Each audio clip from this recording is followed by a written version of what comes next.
নমস্কার, আমি ইশিকা। আজ আপনাদের সামনে আরও একটি মজার কবিতা নিয়ে চলে এসেছি।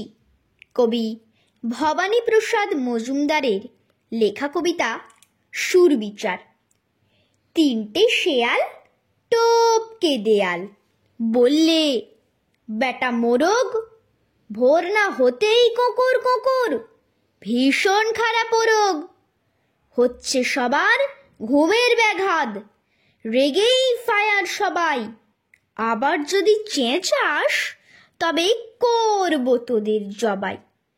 ফুলিয়ে ঝুটি মোরগ দুটি বললে, দাদা শেয়াল, রাত দুপুরে বিকট সুরে তোমরা যে গাও খেয়াল। হুক্কা হুয়া গানের চোটে চমকে ওঠে পিলে, গান না মিছেই কান্না শুধু, চেঁচাও সবাই মিলে। বললে শেয়াল, ঠুংরি খেয়াল, বুঝবি তোরা কি রে, একটু দাঁড়া, হত ছাড়া মুন্ডু নেবই ছিঁড়ে। খেয়াল গানের মর্ম জানিস, খেয়াল গানের রাজা। কোকর কোকর চেঁচিয়ে মরিস, মূর্খ মোরগ, যা যা।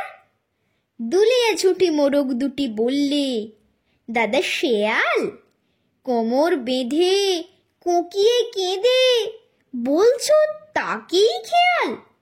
হুক্কা হুয়া গানটা ভুয়া, তানটা কাঁদুনিক, কোকর কোকর সুরটা বরং অনেক আধুনিক। নমস্কার।